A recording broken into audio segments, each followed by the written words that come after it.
할렐루야. 주님의 은혜가 우리 모든 성도님들 삶 속에 충만하기를 간절히 축원합니다. 오늘 우리가 읽은 이 본문의 말씀은 속죄제에 대한 규례입니다. 속죄제, 우리의 죄를 속하는 속죄제. 속죄제에는 여러 가지 종류가 있습니다. 제사장의 속죄를 위한 속죄제, 또 회중의 장로들을 위한 속죄제, 그리고 족장들을 위한 속죄제, 또 평민을 위한 속죄제, 이렇게 여러 가지 종류의 속죄제가 있습니다. 그런데 그렇게 구분하는 이유는 뭐냐면 신분별로 그렇게 구분을 했습니다. 5대 제사 중에 가장 제사의 의미를 집중하고 있는 것이 바로 이 속죄제다 하는 것을 우리가 기억하면 좋겠습니다. 하나님께 드리는 모든 제사를 둘로 구분한다면 하나님을 예배하는 제사가 있고 속죄를 위한 제사가 있습니다. 그래서 예배의 의미로 드리는 제사와 속죄를 목표로 하는 제사로 구분되는데, 바로 이 속죄제는 속죄를 목표로 하는 제사다 하는 것입니다. 그래서 하나님께 드리는 그 많은 제사 중에서 속죄제가 없었다면 다른 모든 제사는 성립이 안 되는 것입니다. 화목제든 또 뭐 속죄제든 속건제든 또는 여러 가지 번제든 소제든 간에 가장 중요한 것은, 그 핵심은 뭐냐? 속죄제입니다. 속죄가 반드시 따라야 된다는 것이죠. 그래서 모든 제사의 성립은 바로 속죄제로부터 성립이 된다 하는 것입니다.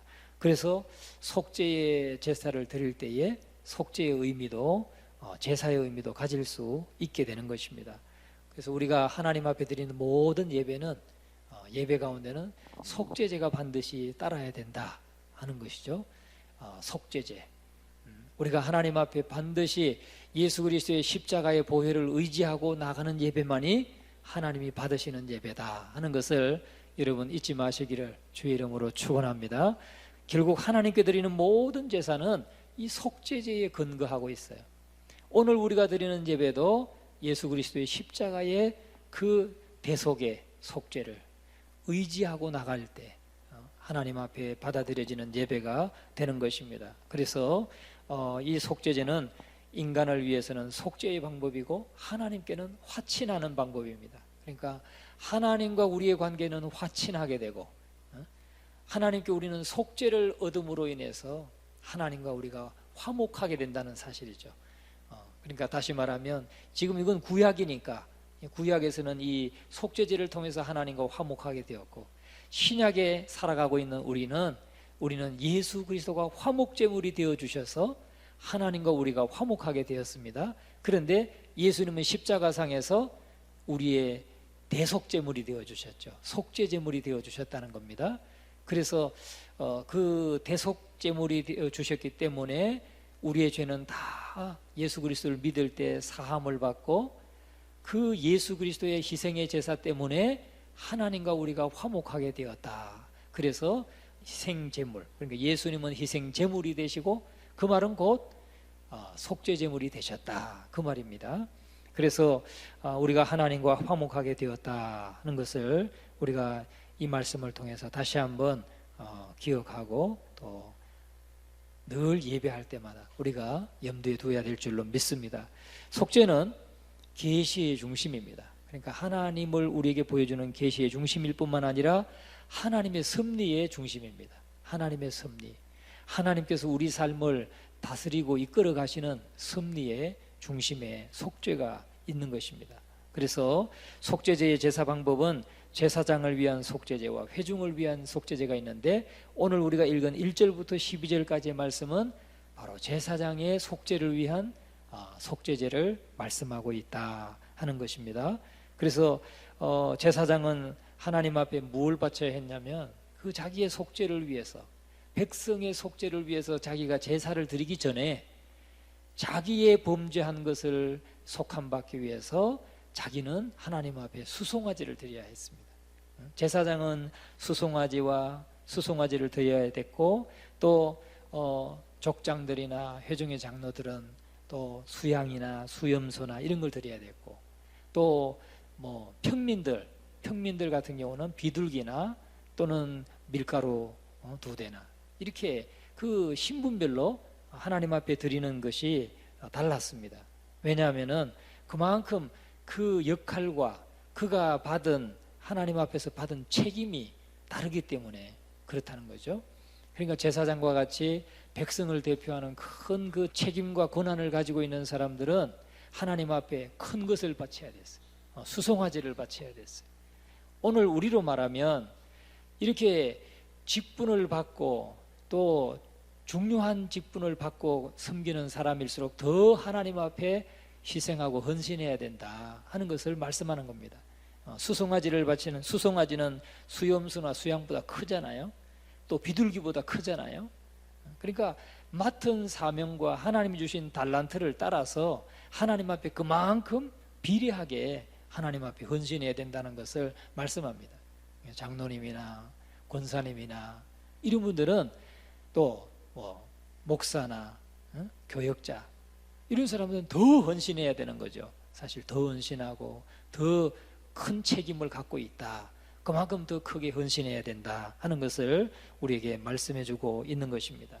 그래서 이 속죄제는 바로 여호와께 금지된 계명들, 하나님의 말씀을 어기거나 하나님 말씀대로 살지 못했을 때에 우리가 부지 중에 또는 금지한 계명들을 깨닫지 못하는 순간, 그 부지 중에 어겼을 때, 또 실수로 범했을 때 용서받기 위한 그러한 제물이 바로 속죄제였다 하는 거예요. 그런데 고의로 행한 것에 대해서는 용서가 안 되는 거였어요. 그러니까 이 속죄제는 우리가 하나님의 계명에 대한 부지 중에 실수하고 부지 중에 우리가 어기게 된 거, 실수한 거, 이런 것에 대한 속죄제물이, 속죄제가 바로 속죄제라는 거죠. 고의로 악한 마음을 가지고 악하게 어떤 일을 해놓고 그 다음에 용서를 구하는 그런 제사가 아니었다는 것이죠.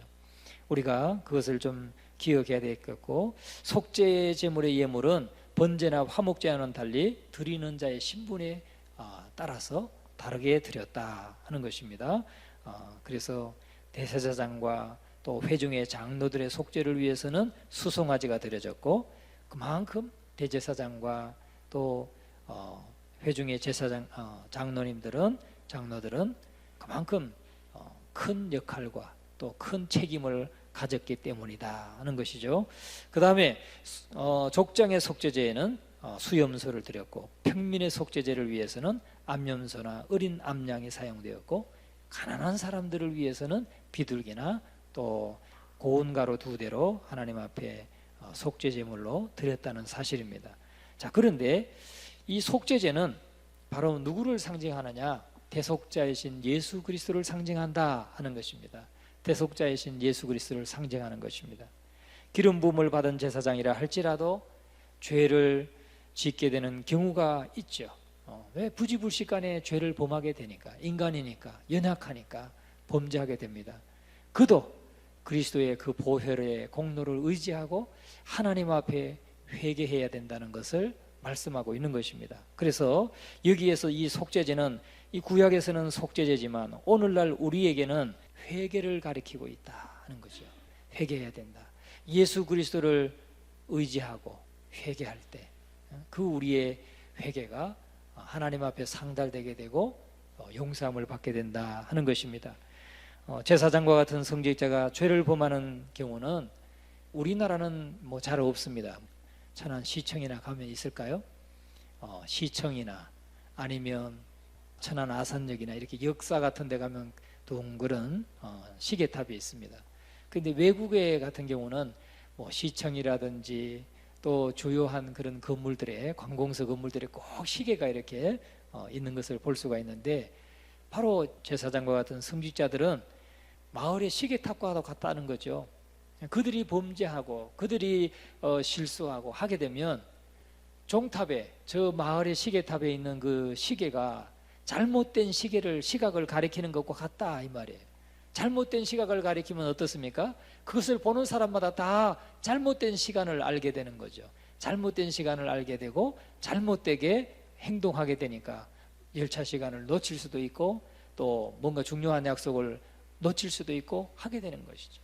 그래서 이 제사장들 같은 경우는 바로 마을의 시계탑의 시계가 잘못된 시각을 가리키는 것과 같다. 제사장들의 범죄는. 그래서 하나님 앞에 더 크게 수송아지를 드려서 죄사함을 받아야 했다 하는 것입니다. 그만큼 그의 어떤 책무와 권한이 막중하다는 것을 우리에게 말씀해 주고 있는 것입니다. 자, 그러면 우리가 속죄제란 어떤 것인가, 우리가 속죄제가 어떤 것인가를 오늘 이 본문의 말씀을 통해서 함께 보면서 좀 은혜를 나누고자 합니다. 첫째는 속죄제물은 뭐냐? 흠없는 것이어야 했습니다. 흠없는 것이어야 했습니다. 3절 말씀을 우리 같이 한번 읽어봅니다.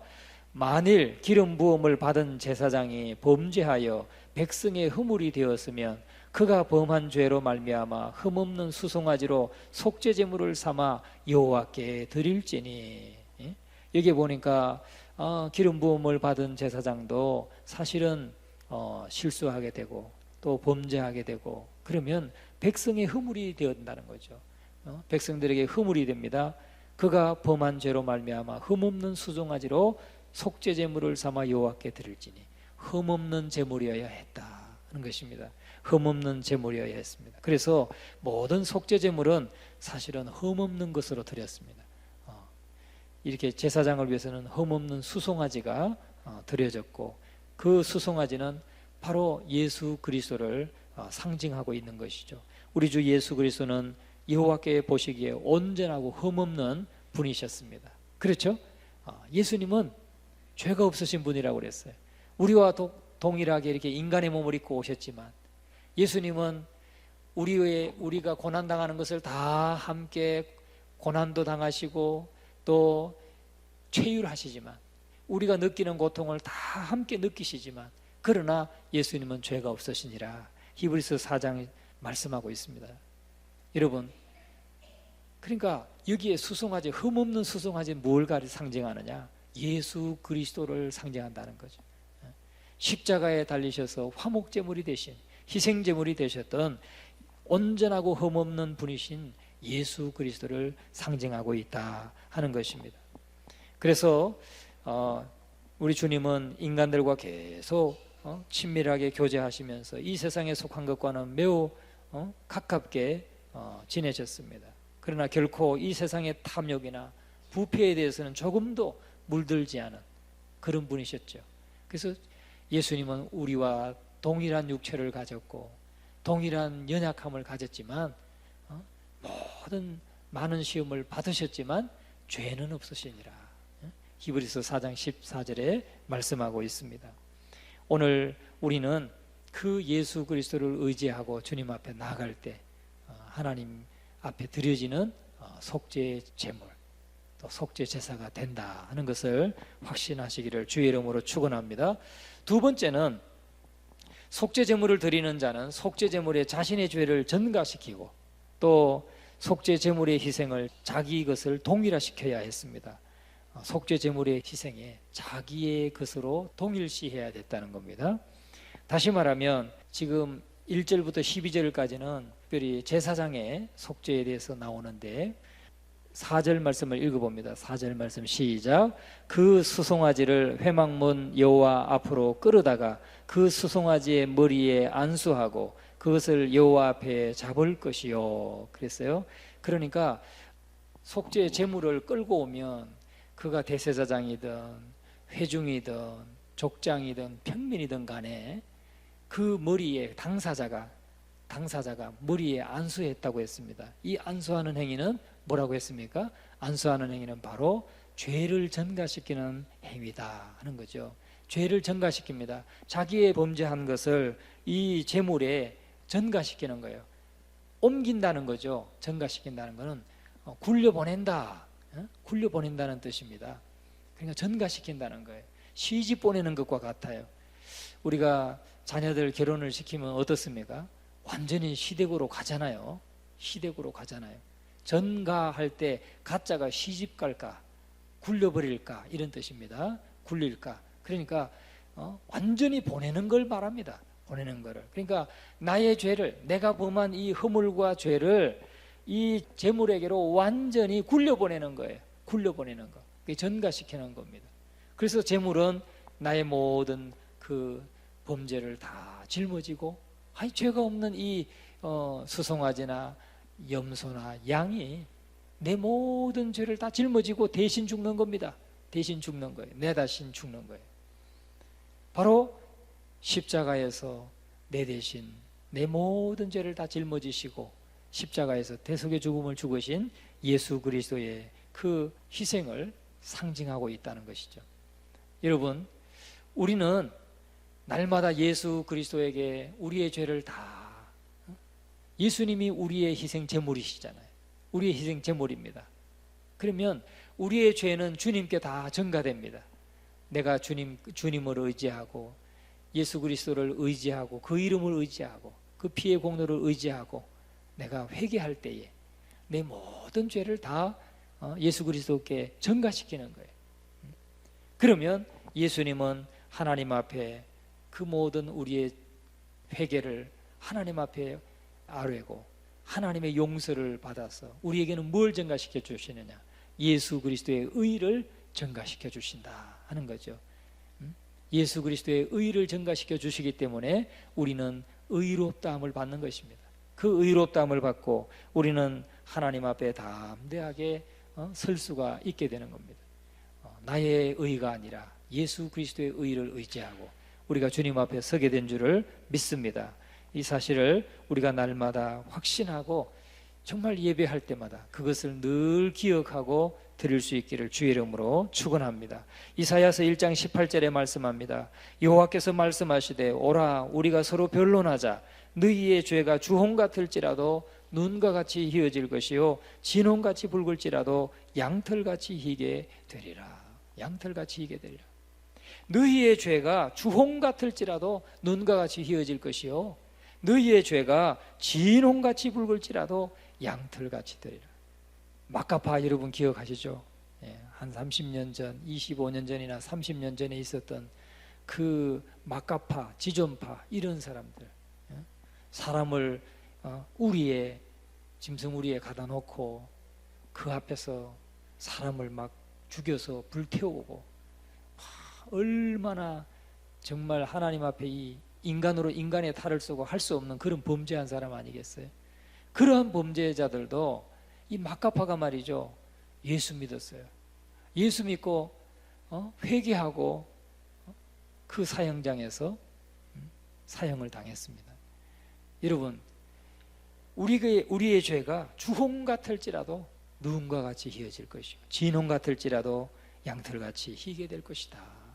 여러분, 예수 그리스도의 그 속죄의 희생은 우리의 어떤 죄도 다 하나님 앞에 그 죄를 내려놓고 회개하는 진정으로 참여하는 자에게 다 용서해 주신다는 사실을 우리에게 말씀해 주고 있습니다. 여러분, 우리는 날마다 예수 그리스도 앞에서 우리 자신을 불쌍히 여겨달라고 불쌍히 여겨 회개하기를 기도하는 우리 모두가 되어야 될 줄로 믿습니다. 늘 회개를 통해서 하나님과의 관계가 바르게 세워지고 늘 주님과 더 가까이 교제하는 또 그런 우리들이 될 수 있기를 주님의 이름으로 축원합니다. 그 다음에 세 번째는 재물의 생명은 거두어져야 했습니다. 재물의 생명은 거두어져야 했어요. 4절에 보니까 그것을 여호와 앞에서 잡을 것이요. 그러니까 그 자기를 지금 제사 드리기 위해서 범죄한 사람이 끌고 와서 자기 머리에 재물의 머리에 안수했을 때 안수하고 나서 그냥 끝나는 게 아니에요. 안수하고 나서는 죽어야 했다는 거예요. 재물은 거두어져야, 생명이 거두어져야 했다 하는 것입니다. 속죄 제물의 죽음은 바로 여호와와 관계된 것이어야 했습니다. 예수 그리스도의 죽음은 여러분 돌발적인 게 아니죠. 예수님의 죽음은 돌발적인 게 아닙니다. 또 그냥 고난을 인내함으로 견디신 모범을 보여주는 그런 표본만이 아닙니다. 예수 그리스도의 죽으심은 하나님이 계획하셨고 하나님과 관계된 것이라는 거죠. 그래서 예수 그리스도의 그 대속의 죽음은 바로 당신의 택한 백성들의 죄를 대신해서 죽으시고 부활하신 그 하나님과 관계된 것이었다 하는 겁니다. 그냥 예수님을 믿는 자든지 안 믿는 자든지 모든 사람을 위한 것이 아니라는 거예요. 그것이 너무나도 명백하게 드러나고 있는 말씀이죠. 그래서 우리는 언제나 정말 예수 그리스도의 죽음은 하나님의 요구에 의한 것이었다 하는 것입니다. 하나님의 공의를 만족시키기 위한 것이라는 거죠. 죄의 값은 사망이라고 하는 분명한 하나님의 진리를 이루기 위해서 하나님이 요구하신 죽음이었다 하는 것입니다. 그래서 예수 그리스도의 생명은 모든 믿는 자들을 위한 대속자로서 여호와께 연락되었다는 사실을 여러분 확신하시기 바랍니다. 그래서 오늘 우리가 참 주님의 은혜로 구원함을 받고 영원한 생명을 얻고 하나님의 자녀가 되어서 하나님 앞에 예배 드릴 때마다 우리는 예수 그리스도의 그 희생의 죽으심과 그 부활을 늘 의지하고 감사하면서 하나님 앞에 드리는 예배가 될 수 있기를 주님의 이름으로 축원합니다. 그 다음에 네 번째로는 속죄제물의 모든 기름은 제단 위에서 불살라졌습니다. 우리 8절부터 10절까지 한번 같이 읽어봅니다. 시작. 또 그 속죄제물이 된 수송아지의 모든 기름을 떼어낼지니 곧 내장에 덮인 기름과 내장에 붙은 모든 기름과 두 콩팥과 그 위에 기름 곧 허리 쪽에 있는 것과 간에 덮인 거풀을 콩팥과 함께 떼어내되 화목제 제물의 소액에서 떼어냄같이 할 것이요 제사장은 그것을 번제단 위에서 불사를 것이며. 예, 아멘. 여기 보면은 참 우리가 레위기서 말씀을 준비하고 또 전하고 또 여러분들이 말씀을 이 레위기서를 읽을 때 얼마나 사실은 지루합니까? 예? 사실 이 내용의 의미를 잘 알지 못하면 이 말씀은 그냥 1장을 넘기지 못하고 졸리는 말씀이 될 겁니다. 그러나 여러분들 우리가 이렇게 레위기서를 강의하면서 한번 레위기서를 읽고 나면 다음에 읽을 때는 이 말씀들이 다 예수 그리스도의 십자가의 그 희생의 모든 대속제물이 되신 것을 아마 연관이 되면서 이해가 그냥 될 겁니다. 말씀이 막 재밌어지고 말씀이 달아질 것인 줄로 믿습니다. 여러분들 조금은 좀 졸릴 수 있고 조금은 좀 딱딱한 말씀이긴 하지만 이 말씀을 잘 마음에 새기면 나중에 말씀을 읽을 때마다 너무너무 귀한 말씀, 예수 그리스도의 그 희생을 떠올리게 되는, 그리게 되는 말씀인 줄로 믿습니다. 이 8절부터 10절까지의 말씀은 뭐냐면 모든 기름은 제단 위에서 불살라졌어요. 그러면 왜 기름을 불태웠는가 하는 것이죠. 기름을 왜 불태웠는가? 기름은 향기를 위해서 태웠다는 거예요. 향기. 그래서 기름을 불사라는 것은 여호와께 향기로운 냄새를 바치는 것입니다. 향기로운 냄새를 바치는 거예요. 그래서 속죄제물의 기름은 속죄제에서 중요한 의미를 지니는데, 다시 말하면 예수 그리스도께서 십자가 제단 위에서 흠없는 자신을 완전히 바친 것과 같은 존귀함을 상징한다고 하는 것입니다. 예수님께서 십자가 위에서 완전히 바쳤잖아요. 그러니까 속죄의 제물도 다 태우되 기름은 번제단 위에서 태워가지고 그 냄새까지도, 향기로운 냄새까지도 다 드렸어요. 그러니까 자신을 완전히 바치는 것을 의미하고 있다는 것입니다. 오늘 우리의 모든 예배도 정말 우리 자신을 전부를 하나님 앞에 드리는 그런 예배가 되고 또 그러한 제사가 될 수 있기를 주의 이름으로 축원합니다. 그 다음에 속죄제물의 몸 전체는 진 밖으로 옮겨졌어요. 다 이것이 무엇을 상징하느냐? 예수 그리스도가 영문 밖에서 십자가에 달리셨잖아요. 그와 마찬가지로 이 속죄제물은 몸 전체는, 기름은 번제단 위에서 태워져서 향기로 드려졌고 몸은 이제 진 밖으로 나가서 진 밖에 옮겨졌다는 거예요. 우리 12절 말씀을 같이 한번 읽어봅니다. 똥 곧 그 송아지의 전체를 진영 바깥 재버리는 곳인 정결한 곳으로 가져다가 불로 나무 위에서 사르되 곧 재버리는 곳에서 불사를 지니라. 재버리는 곳에서 불사르라 했습니다. 여러분, 우리 인간의 지혜로는 왜 속죄제물이 이와 같이 진 바깥에서 불살라지는지 이해할 수 없지요. 왜 그러는지. 아니 도대체 그냥 회막 안에서, 성막 안에서 번제단에서 태우면 그냥 다 올려놓고 다 태워서 그냥 향기도 드리고 뭐 다 태워드리면 됐지. 왜 기름은 거기서 태워서 드리고 피는 또 7번 뿌리고 번제단 옆에 뿌리고, 아니 왜 거기서 다른 몸도 다 거기서 그냥 태우면 되지, 왜 꼭 몸은 지인 바깥에 재버리는 곳으로 가져갔는가? 예? 이게 그냥이 아니라니까요. 다 예수 그리스도가 영문 밖에 나가서 영문 밖에서 십자가에서 다 이루었다, 피 한 방울 물 한 방울까지 다 흘리시고 다 이루었다 말씀하시고 주님이 운명하신 것처럼 하나님 앞에 온전하게 이 성문 밖에서 고통받으시고, 참 하나님은 또 그 하나님의 진노를 받아서 지금 십자가 형벌을 받고 있는 그 아들에게서 하나님은 외면하시고, 이것이 바로 이 진 바깥 재버리는 곳에, 진영 바깥 재버리는 곳인 정결한 곳으로 가져다가 하나님 앞에 다 불살려진 물 한 방울 피 한 방울까지도 다 흘리시고 하나님 앞에 온전하게 드려지는 예수 그리스도를 상징하고 있기 때문에 그렇습니다. 여러분, 우리는 정말 우리가 예배하면서 예수님을 사실 뭐 십자가 달린 모습을 보지 않고 예배를 드리잖아요. 그러니까 참 이러한 그 어떤 정도를 우리가 느끼지 못하고 드릴 수 있습니다. 그러나 우리가 이 구약의 레위기서를 말씀 보면 눈으로 그려지잖아요. 눈으로 그려져요. 그래서 속죄제를 드릴 때, 번제를 드릴 때 어떻게 하나님 앞에 드렸는가, 온전하게 이렇게 100% 다 드려지는 모습을 보면서 우리의 예배가 그 십자가상에서 온전하게 자신을 다 희생하고 바치신 그 예수 그리스도를 의지해서 우리 전부가 그렇게 하나님 앞에 드려져야 된다는 것을 말씀해주고 있는 것입니다. 그리고 6번째는 속죄제물의 피는 뿌려져야 했습니다. 속죄제물의 피는 뿌려져야 했습니다. 제단 옆에 뿌려졌습니다. 6절 말씀을 같이 한번 읽어봅니다. 시작.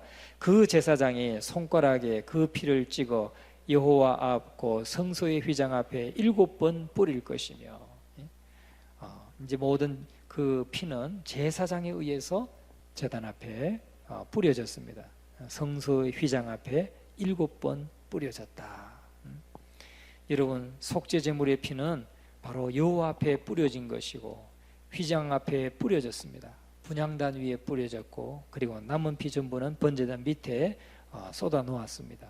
우린 여기에서 이 번제단 밑에 뿌려진 피는 갈보리 십자가 위에서 자신의 영혼을 죽음으로써 쏟아버리신 예수 그리스도를 상징하고 있다 하는 것. 두 번째는 분향단 위에 뿌려진 피는 우리가 예수 그리스도의 중죄를 받게 되는 것을 상징하고 있습니다. 예수 그리스도의 중죄를 받게 되고, 또 휘장 앞에 뿌려진 씨는 우리가 휘장이 갈라졌죠. 휘장이 위에서부터 아래로 찢어졌다고 했습니다. 그래서 새롭고 산 길이 열렸다고 했습니다. 우리가 하나님 앞에 가까이 나아갈 수 있는 길이 열려졌다, 그것을 상징하고 있는 것입니다. 그리고 여호와 앞에서 7번 뿌려졌다는 것은 여호와 안에서 우리가 올바른 위치를 차지하고 확고하게 서 있게 되었다, 하나님 앞에 정말 설 수 있는, 확실하게 설 수 있는 그런 위치가 되었다, 그런 말씀인 것입니다.